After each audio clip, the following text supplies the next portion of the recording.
Mes chers frères en islam, nous remercions Allah subhanahu wa ta'ala, Allah le très haut, qui nous donne la possibilité en cette année 1433 de l'année islamique de jeûner, de répondre présent parmi tous les musulmans du monde entier qui ont commencé à jeûner soit aujourd'hui comme nous à l'île de la Réunion et la zone Afrique, ou alors qui ont commencé à jeûner depuis hier comme la zone Europe et les pays du Moyen-Orient, entre autres Makkatul Mukarrama et Al-Madina Al-Nabawiyya. Nous vous annonçons donc la bonne nouvelle, comme le prophète alayhi salatu wassalam une fois avait annoncé la bonne nouvelle aux Sahaba lorsque le mois de Ramadan est arrivé. Il avait annoncé aux Sahaba que le mois de Ramadan est arrivé, je vous annonce cette bonne nouvelle, et il a qualifié ce mois comme étant Sayyid al-Shuhur, famarhaban bihi wa ahla, qu'il soit donc le bienvenu. Notre prophète a qualifié le mois de Ramadan comme étant le meilleur des mois. Et nous sommes tous conscients que ce mois est un cadeau de la part d'Allah subhanahu wa ta'ala. Le simple fait d'être parmi cette jamaat, parmi ces musulmans qui font la salat ou tarawih ce soir et qui vont demain commencer le premier somme, c'est-à-dire répondre présent parmi toute la Ummah pendant ce mois de Ramadan, c'est déjà un cadeau de la part d'Allah subhanahu wa ta'ala. Notre prophète alayhi salatu wassalam nous avait dit une fois que si seulement les gens savaient qu'est-ce qu'Allah azza wa jal nous accorde durant ce mois, les gens auraient souhaité que toute l'année fût Ramadan.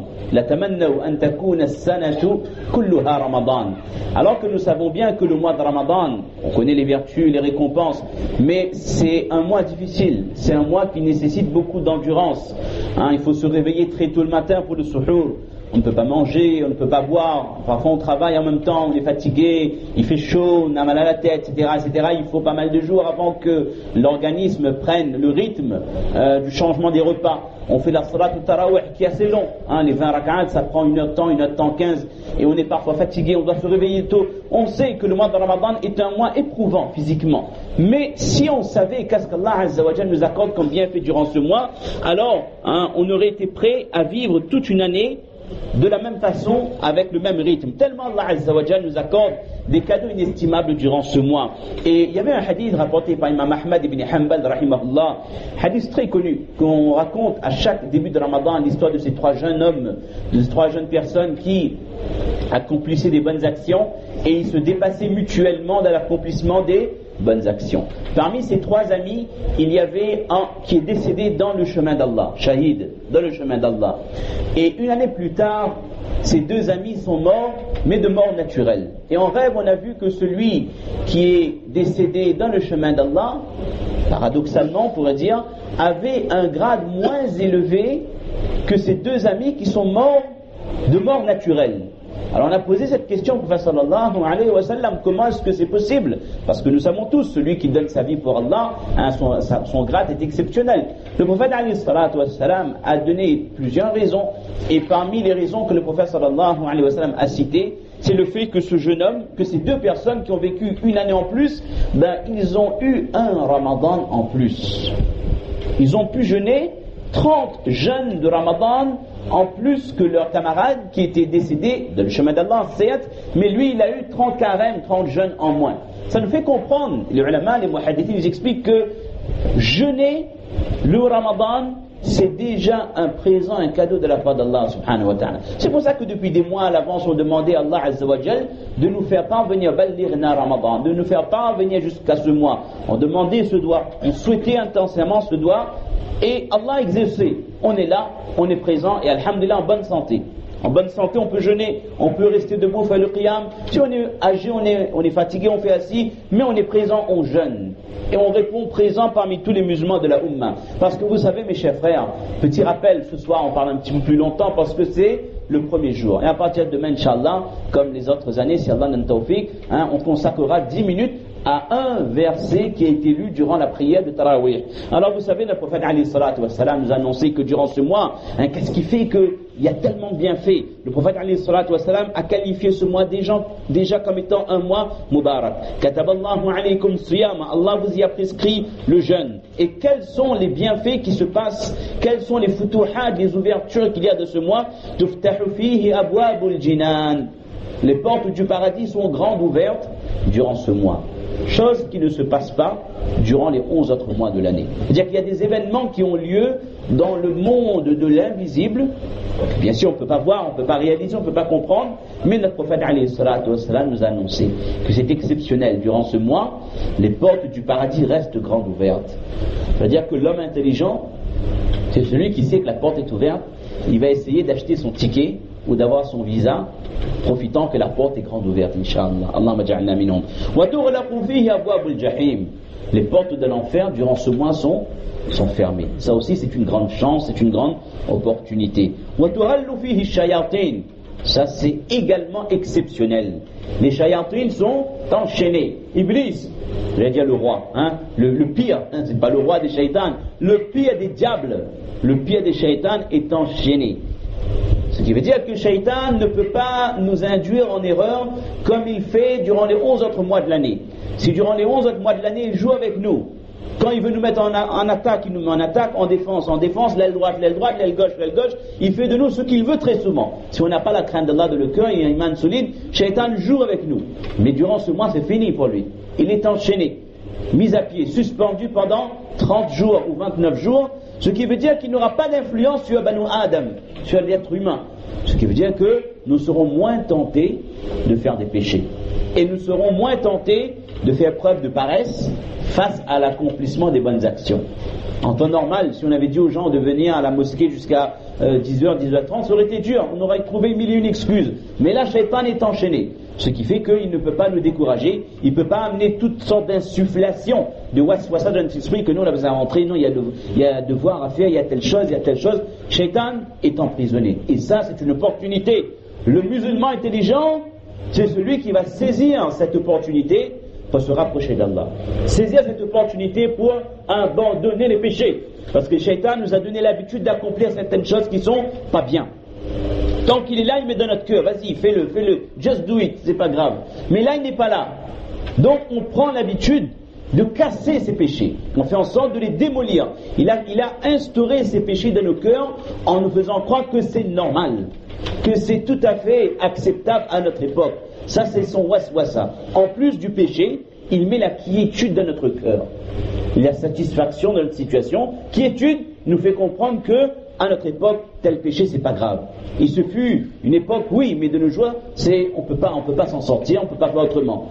Et tranquillité du cœur. Du moment qu'il a instauré le péché de nos cœurs, on n'est plus inquiet. Et ça, c'est très grave. C'est extrêmement grave. Quand on n'est plus inquiet de faire un péché, ça veut dire qu'il y a absence de taqwa Allah dans notre cœur. On n'a plus peur d'Allah. Si ça ne me dérange pas, à chaque fois, en temps normal, que j'arrivais chez moi ou que j'allais à l'école, par exemple, trouver mes copines au lycée ou à l'université, je faisais la bise, on s'asseyait ensemble, on prenait la main par la main, on marchait. Si ça ne me gênait pas de faire ça, c'est que dès le départ, Shaitan a travaillé mon cœur, m'a fait comprendre qu'on vit à une époque où, avec la mixité, on ne peut pas faire autrement. Donc, la première étape, c'était de désacraliser le péché, nous déculpabiliser, jusqu'à ce qu'à un moment donné, ce péché soit incrusté dans nos cœurs et on ne se soucie plus, on a oublié le regard d'Allah sur nous.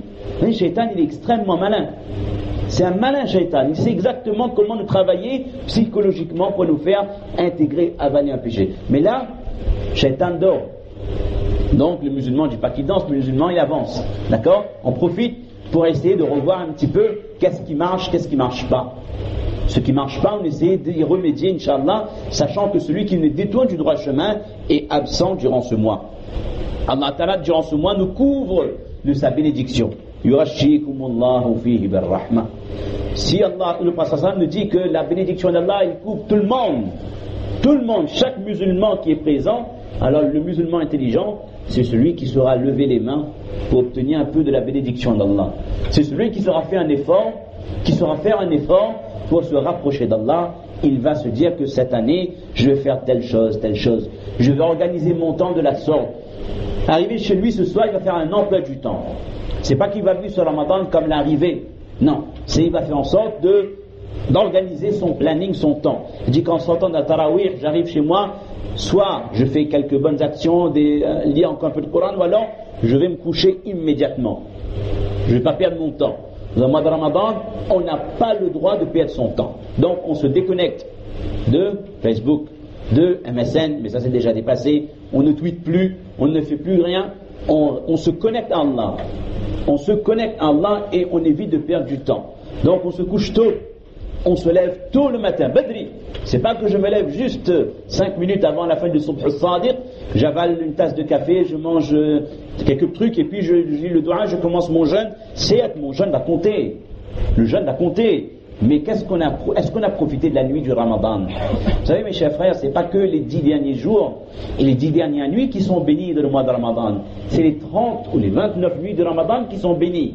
Certes, la Dina des Cadres, elle est meilleure, mais les 20 premières nuits, il ne faut pas les gaspiller. Chaque minute, chaque seconde du Ramadan est bénie mes chers frères. Donc, on fait le niya qu'on va s'organiser au mieux. On se couche tôt, ça c'est l'idéal, et on se lève 1h30 voire 2 heures avant la fin, avant la limite du Subh al-Sadiq, et j'organise mon temps. Je me dis que je vais faire. D'abord on commence doucement. Si toi terrain on s'échauffe un peu, si on n'a pas pu s'échauffer durant le mois de Rajab et Sha'ban, ce qui serait dommage, ben voilà, on arrive en pleine compétition et on commence. Mais on fait en sorte que bon, la première soirée, la première nuit, on va faire 2 rakats ou 4 rakats de qiyamul layl, de tahajjud. D'accord? Et puis on va faire 10 minutes de dua. C'est déjà pas mal pour une première nuit. Et puis de jour en jour, on va essayer d'augmenter le quota jusqu'à ce qu'Inch'Allah on peut faire les 12 rakats de tahajjud. Ce serait l'idéal. Et de passer beaucoup plus de temps dans les doigts. Chers frères, si Allah Ta'ala exauce nos doigts, qu'est-ce qu'on veut de plus? Tout le monde a des problèmes. Est-ce que quelqu'un n'a pas de problème ici? Bilal, il a des problèmes, ça se voit. Osama, Yamin, il n'y a pas un être humain, tout comme on peut dire qu'il n'y a pas un être humain qui peut se dire que moi je suis parfait, je ne fais pas de péché. Ça c'est impossible, il n'existe pas ça. Autrement il aurait été un prophète. Mais apparemment il n'y a pas de prophète dans la salle. Pareil, il n'y a pas un être humain qui peut dire que moi je n'ai aucun problème. Ce serait l'homme le plus heureux du monde. Et dans le dunya on ne peut pas vivre sans problème, c'est impossible. Dans le Jannah oui, mais dans le dunya il y a des problèmes. Donc, à qui on s'adresse quand on a des problèmes? Avant d'aller voir monsieur un tel, le docteur, l'avocat, je ne sais qui, on s'adresse au créateur des cieux et de la terre, au créateur de l'univers, au créateur de l'être humain, celui qui a prédestiné des problèmes et qui a prédestiné, qui nous a donné les solutions et qui nous a bien fait comprendre que Iyyaka na'budu wa iyyaka nasta'in. Ça veut dire quoi Iyyaka nasta'in? C'est-à-dire qu'on cherche refuge auprès d'Allah. N'importe quel problème, on cherche secours, al-isti'ana, c'est auprès d'Allah.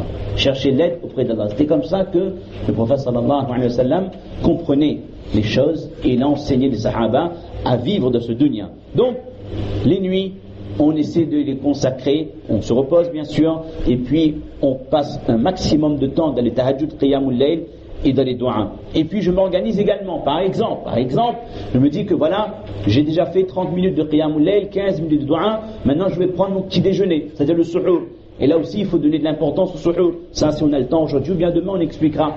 Et ensuite, quand le suhour est terminé, ça c'est un exemple, ça c'est une proposition d'emploi du temps. Je vais pas dormir jusqu'à Fajr, non, ça c'est un piège. Ça. Il y a des fois quelqu'un dit, j'ai fini mon suhour tôt, mais allonge 5 minutes. Quand il lève les yeux, il voit le soleil dehors. Ya akhi, je t'ai réveillé, tu as fait tahajjud et tu n'as pas fait Fajr. C'est comme si un joueur qui va sur un finale de Ligue des Champions, il s'échauffe, il s'étire, et puis il va dans le vestiaire, il gagne sommeil. Et quand il se réveille, ses amis, ils ont déjà eu la coupe, ils sont sortis, il est resté là dans le vestiaire en train de dormir. Une image, hein. Bref, c'est-à-dire qu'après le déjeuner, le petit déjeuner, le suhour, il reste un peu de temps, d'accord? Idéalement, on vient à la masjid. La masjid, c'est la maison d'Allah. C'est un endroit où il y a des malaïkas. On ne peut pas être dans un endroit meilleur qu'une mosquée. Donc on vient à la masjid et là on essaie de lire un juz, c'est-à-dire un sipar. Parce que c'est le mois du Coran aussi. Toute l'année c'est l'année du Coran. Mais c'est le mois où on donne plus de droits encore au Coran.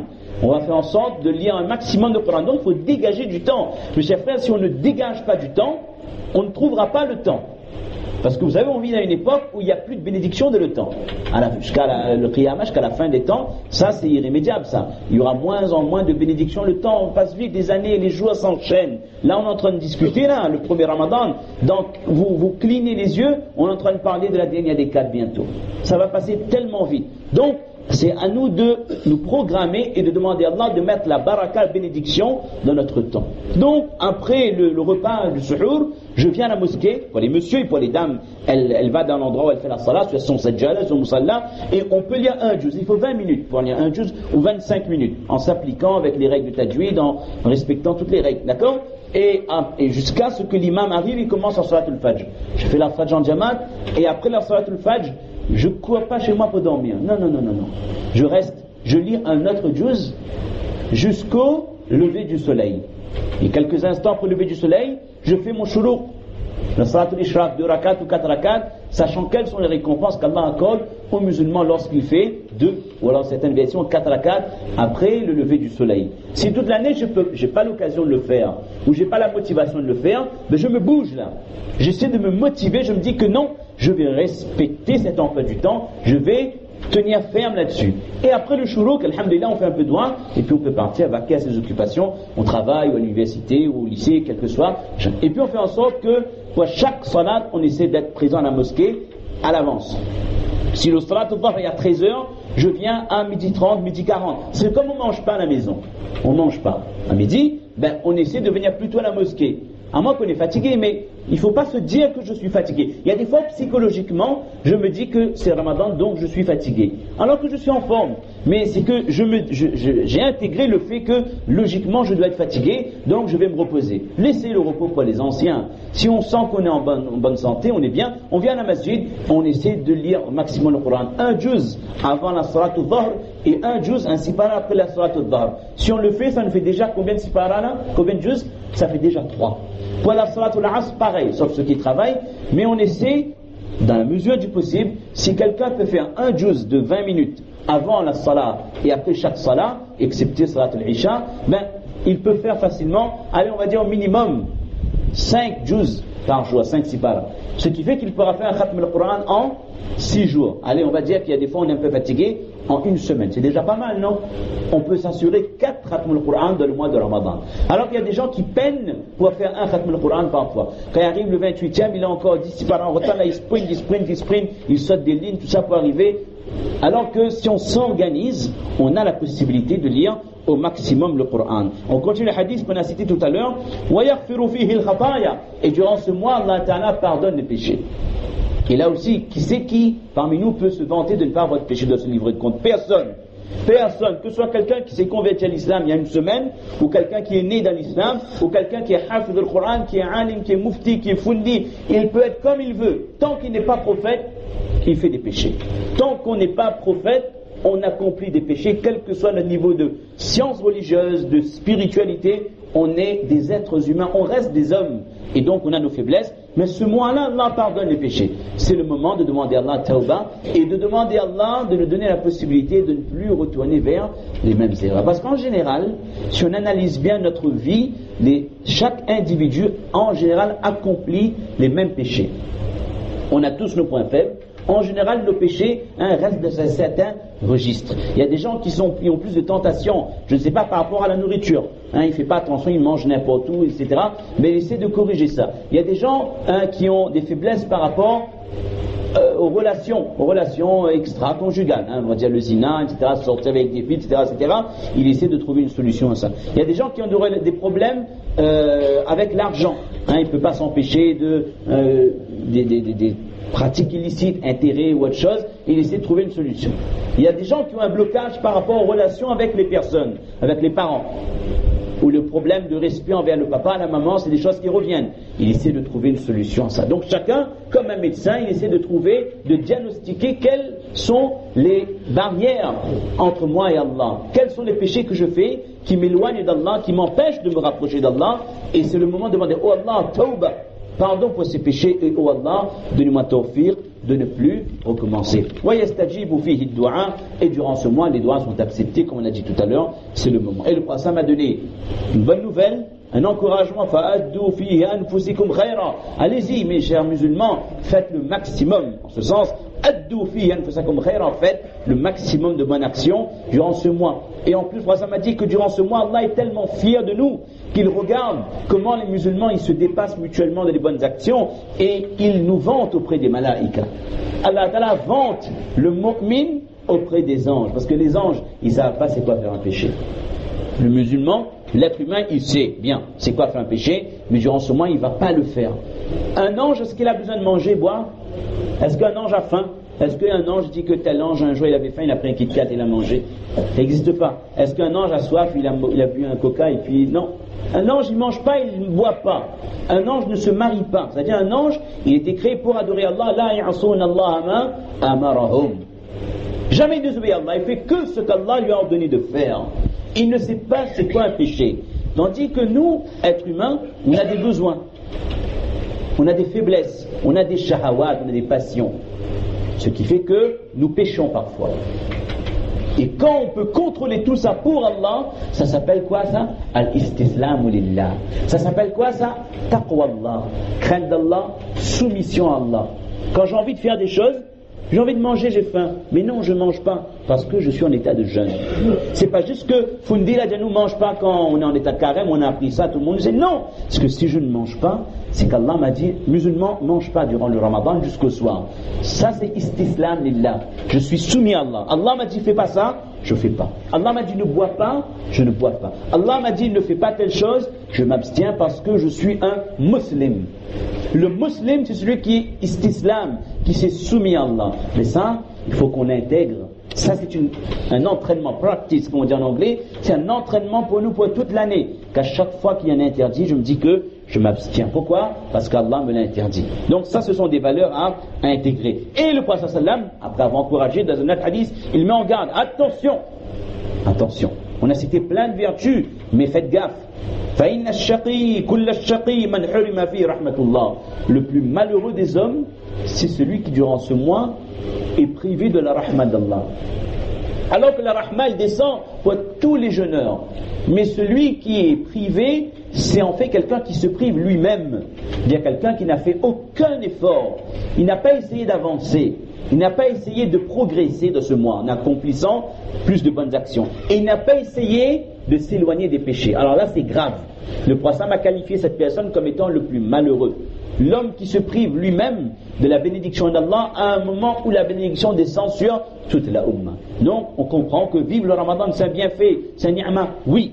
Mais ensuite, il y a un travail à faire, il y a un effort à fournir, et l'effort, c'est propre à chaque individu, à chaque musulman. Le premier effort, c'est de jeûner, bien sûr, mais en plus de se fixer des objectifs, qu'est-ce que je vais faire de bien et quelles sont les mauvaises choses que je fais régulièrement, que je vais arrêter. Donc, faire le maximum de bonnes actions, entre autres le jeûne, la lecture du Coran, la sadaqa, donner à manger aux gens, maximum de doigts, éviter les péchés, éviter de perdre du temps, éviter les paroles futiles. On ne veut pas voir les gens après la salat, dans beaucoup de masjids c'est comme ça. Les gens s'assoient, ils parlent, blablabla, blablabla, ils racontent des histoires, il faut éviter ça. Le temps est précieux, le temps est compté, le jour de la résurrection, les gens ils vont rechercher un tasbih, un sijda, un subhanallah. Et dans ce mois de Ramadan, chaque dhikrullah est multiplié selon certaines versions par 1000. Chaque action est décuplée. Alors imaginez le musulman qui a perdu son temps durant le mois de Ramadan. Même dans les embouteillages, même dans le bus, même quand vous faites la queue au supermarché, faites le dhikrullah. Faites le dhikrullah, ne perdez pas une seconde de ce mois de Ramadan, parce que le jour des comptes, on verra comment Allah Azza wa Jal a donné des récompenses pour le jeûneur. Et le Ramadan, il est exceptionnel, parce que c'est le seul ibadah pour lequel on n'a aucune indication sur la récompense. Si vous demandez, Fundi ou bien Mana, dites-moi quelles sont les récompenses du jeûne, vous dites que je ne sais pas.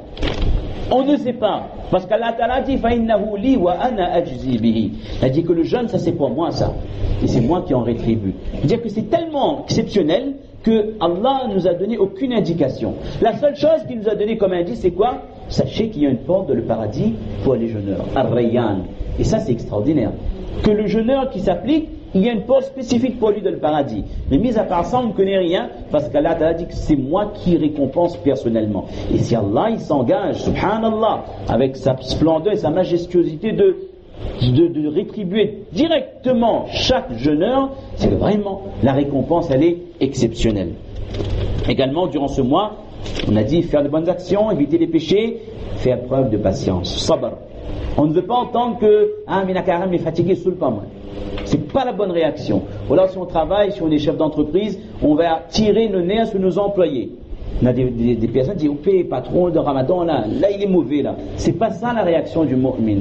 Quand on est en état de jeûne, bien au contraire, c'est le mois de la patience. Faire preuve de patience quand on a faim, quand on a soif, quand on est fatigué. Et également, et là il y a un travail énorme à faire sur soi. Le prophète m'a dit que quand on est en état de jeûne, si quelqu'un vous insulte, si quelqu'un vous agresse verbalement, si quelqu'un vous bouscule, vous provoque, il ne faut pas répondre. Il ne faut pas faire le coq là. Dit que quoi fait là, on a un problème, nous règle ça, trousse la manche, tout de suite. Non. Si quelqu'un vous insulte, vous provoque, فَلْيَقُلْ إِنِّي صَائِمٌ. Que la personne dise juste que je suis en état de jeûne. Khalas, dis ce que tu veux, les paroles que tu peux dire, il n'y a pas de problème, mais moi, je ne réponds pas. Je ne réplique pas. Pourquoi? Parce que là, je suis en état de jeûne. Mon cœur est apaisé. Je suis en train de développer une relation spéciale avec Allah, donc je ne réponds pas aux provocations. C'est un mois où dans le comportement également il doit y avoir un changement. C'est pas uniquement dans notre relation avec le manger, le boire, etc. Non, c'est dans notre comportement de la vie de tous les jours également. Il faut qu'on perçoive un changement. Et vous savez, chaque changement là, ça doit s'installer dans la durée. On fait des efforts, mais avec le lien de continuer ces efforts, Inch'Allah, durant toute l'année. Et puis par la suite des autres jours, on va parler des versets du Coran et de temps en temps, on va parler de certains points de Ramadan. N'oublions pas, dès demain, le suhour, mes chers frères. Il ne faut pas que quelqu'un se dise que moi je mange bien le soir et le matin je ne me lève pas, je me lève juste pour Fajr, je fais le nial le soir. Non, le suhour c'est quelque chose qui a été donné spécialement à cette communauté. Les autres communautés ont eu certes le Ramadan, le jeûne, mais le suhour c'est quelque chose qui distingue les musulmans. Le prophète m'a dit que faites le suhour ne serait-ce avec une date. Si on n'a pas de date, manger un morceau de pain ou je ne sais pas, un biscuit, n'importe quoi, mais faire le suhour, c'est une sunnah. Et faire le suhour, uniquement en mangeant pour le suhour, le prophète nous dit que les anges, ils font des doigts pour nous. Les anges cherchent les personnes qui sont réveillées à cette heure-ci, pas pour faire qiyamul layl, ça il y a d'autres groupes d'anges, pour manger. Celui qui est en train de manger à ce moment-là, il est en train de mettre en pratique cette sunnah, les anges font doigt pour cette personne. Mais qu'est-ce qu'on veut de plus? Comment Allah est généreux, il est clément. Je me lève pour manger mon petit déjeuner, prendre mon petit déjeuner, les anges font doigt pour moi. Parce que je suis en train de mettre en pratique une sunnah, qui est spécifique à cette communauté. Également, donnons de l'importance au iftar. On préfère le dire tout de suite parce que demain ça commence. Et il ne faut pas perdre un jour. Au moment de rompre le jeûne. Vous savez que le prophète m'a dit que lorsqu'un jeûneur casse son carême, rompt son jeûne, il y a un doigt au moins, da'watun ma turad. Un doigt qui est accepté au moins. Parmi tous les doigts qu'on va demander, il y aura au moins un qui sera accepté par Allah. Donc, au moment de rompre le jeûne, c'est pas un moment où on parle, on discute, on ne perd pas de temps. Ce sont des moments précieux, on fait le maximum de doigts avec conviction qu'il y aura au moins un doigt qui sera accepté par Allah. La salat tarawih, dernier point, on essaie de rester présent jusqu'à la fin. Le prophète m'a dit que celui qui fait la salat tarawih derrière le imam, hatta yansarif, jusqu'à ce qu'il ait terminé, Allah Ta'ala lui accorde la nuit passée en ibadah. Ça c'est un cadeau unique de la part d'Allah. Quelqu'un qui reste, qui fait preuve de patience, c'est sûr que c'est pas facile les premiers jours.